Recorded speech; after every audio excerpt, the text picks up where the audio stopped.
बिस्मिल्लाहिर्रहमानिर्रहीम। I am Atiqur Rahman, lecturer in chemistry at GPGC Mansehra. आज का हमारा ये line by line session number 9 है और इसमें हम जो टॉपिक डिस्कस करेंगे वो है solubility and heat of solution के बारे में। ठीक है, चलिए स्टार्ट करते हैं इसको। सबसे पहली बात, सॉल्युबिलिटी हमने पढ़ ली है, क्या चीज़ है। हीट ऑफ सॉल्यूशन किसे कहते हैं? हीट ऑफ सॉल्यूशन से मुराद ये है आपने एक सॉल्वेंट लिया, उसके अंदर आपने कोई भी सब्सटेंस, कोई भी सल्यूट क्या कर दिया, डिज़ोल्व कर दिया। तो ये डिज़ोल्व करना जो है ये दो तरीके से हो सकता है। या तो जब आप डिज़ोल्व करेंगे तो इससे एनर्जी क्या होगी, रिलीज़ होगी, और या इसके वक्त इसके डिज़ोल्व होने के साथ एनर्जी क्या होगी, एब्जॉर्ब होगी।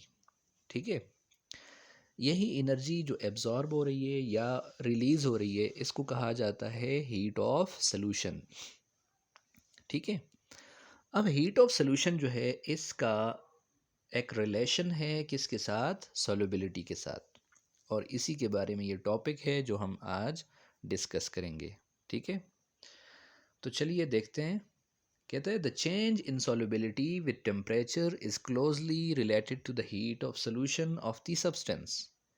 कहते हैं टेम्परेचर के चेंज करने से सॉल्युबिलिटी के अंदर जो चेंज आती है, ये जो चेंज है टेम्परेचर के चेंज के साथ, इसका एक बड़ा मजबूत ताल्लुक है किसके साथ, हीट ऑफ सॉल्यूशन के साथ, हीट ऑफ सॉल्यूशन के साथ। ठीक है, यानी हीट ऑफ सॉल्यूशन जो है, अगर हीट रिलीज़ हो रही है तो फिर क्या ताल्लुक होगा सॉल्युबिलिटी का, हीट अगर क्या हो रही है, एब्जॉर्ब हो रही है, तो फिर क्या रिलेशन होगा सॉल्युबिलिटी के साथ। सही है, आगे कह रहे the heat of solution can be determined by noting rise और fall of the temperature of solution. अब आपको कैसे पता चलेगा कि टेम्परेचर ये सॉल्यूशन जो है जब बन रहा है तो हीट इसके अंदर से एवॉल्व हो रही है इस वक्त, या क्या हो रही है, एब्जॉर्ब हो रही है। तो कहता है कि आप इसको सिंपली क्या कर सकते हैं, डिटरमिन कर सकते हैं, किस तरह, राइज और फॉल ऑफ द टेम्परेचर से। ठीक है, कि टेम्परेचर बढ़ रहा है या कम हो रहा है। सही है, आगे देखें। आगे कह रहा है if the temperature of the solution increases. अगर आपने कोई चीज़ क्या की, डिज़ोल्व की, और जो सॉल्यूशन बना उसका टेम्परेचर क्या हो गया, इंक्रीज़ हो गया। तो जब इंक्रीज़ हुआ इसका मतलब क्या होगा, हीट इज़ एवॉल्व्ड, कि वो जो सल्यूट आपने डिज़ोल्व किया था उसके डिज़ोल्व होने से एनर्जी क्या हो गई है, रिलीज़ हो गई है। तब वो सॉल्यूशन क्या हो गया जी, गर्म हो गया, उसका टेम्परेचर ज़्यादा हो गया। ठीक है, and therefore heat of solution is negative. अब देखें, याद रखें, जब भी एनर्जी रिलीज़ होती है उसको लिखा जाता है माइनस के साइन के साथ। किसके साथ जी, माइनस। और अगर एनर्जी एब्जॉर्ब हो रही हो तो फिर किसके साथ लिखा जाता है, फिर लिखा जाता है उसको पॉजिटिव साइन के साथ। आगे कह रहा है and if the temperature decreases. अगर टेम्परेचर डिक्रीज़ हो गया तो इसका मतलब क्या होगा कि वो सल्यूट जो सॉल्वेंट के अंदर डिज़ोल्व हो गया, सॉल्यूशन बन गया, उसके अंदर एनर्जी क्या हो गई है, एब्जॉर्ब हो गई है। ठीक है, इस वक्त जो हीट ऑफ सॉल्यूशन है उसको क्या लिखा जाता है, पॉजिटिव। ठीक है, एवॉल्व होने के वक्त नेगेटिव, और एब्जॉर्ब होने के वक्त आप कौन सा साइन लगाते हैं, पॉजिटिव साइन लगाते हैं। ठीक है, 10 कहता है 10 फॉर सिल्वर नाइट्रेट।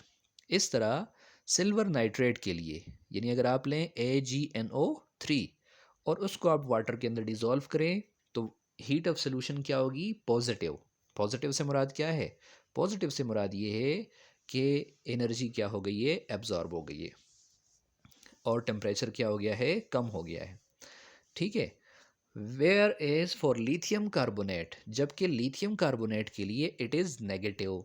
ये जो वैल्यू होगी एनर्जी की ये क्या होगी, नेगेटिव। इसका मतलब क्या है, टेम्परेचर इंक्रीज हो रहा है और हीट क्या हो रही है, एवॉल्व हो रही है। ठीक है, अब ये देखें, ये नीचे इसने शो भी किया हुआ है। पहला देखें, AgNO3 वाटर के अंदर डिज़ोल्व किया, सोल्यूशन बना इसका, डेल्टा H लिखा हुआ है। डेल्टा H मीन हीट या change in enthalpy. Change in enthalpy. Change in enthalpy आगे देखिए क्या लिखा हुआ है, पॉजिटिव। पॉजिटिव का मतलब एंडोथर्मिक। क्या? एंडोथर्मिक। मैंने आपसे कहा कि जब पॉजिटिव साइन लगा होगा इसका मतलब होगा एनर्जी क्या हो रही है, एब्जॉर्ब हो रही है। और नीचे दूसरी मिसाल देखें तो उसके साथ लिखा हुआ है लिथियम कार्बोनेट जब वाटर के अंदर डिजोल्व हुआ सोल्यूशन बना तो इस वक्त डेल्टा एच जो है वो क्या है, नेगेटिव है, यानी एक्सोथर्मिक है। ठीक है, एनर्जी क्या हो रही है, रिलीज हो रही है। अच्छा आगे कह रहे हैं when the heat of solution is positive.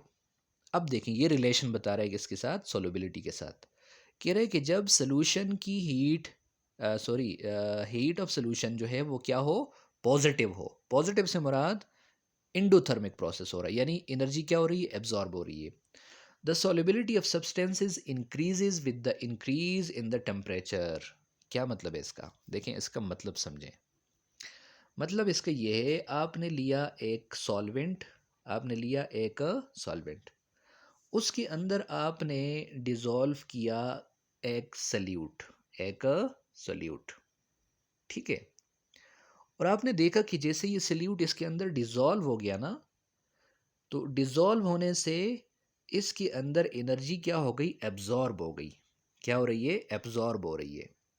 इसका मतलब ये है कि ये सोल्यूशन चाहता है कि एनर्जी क्या हो, एब्जॉर्ब हो। अब देखें इस सल्यूट की सॉल्युबिलिटी, इस सल्यूट की सॉल्युबिलिटी आपसे पूछा जाए हाई टेम्परेचर पे ज़्यादा होगी या लो टेम्परेचर पे। अब देखिए वो एब्जॉर्ब कर रहा है, जब वो सल्यूट डिजोल्व हो रहा है तो एनर्जी को क्या कर रहा है, एब्जॉर्ब।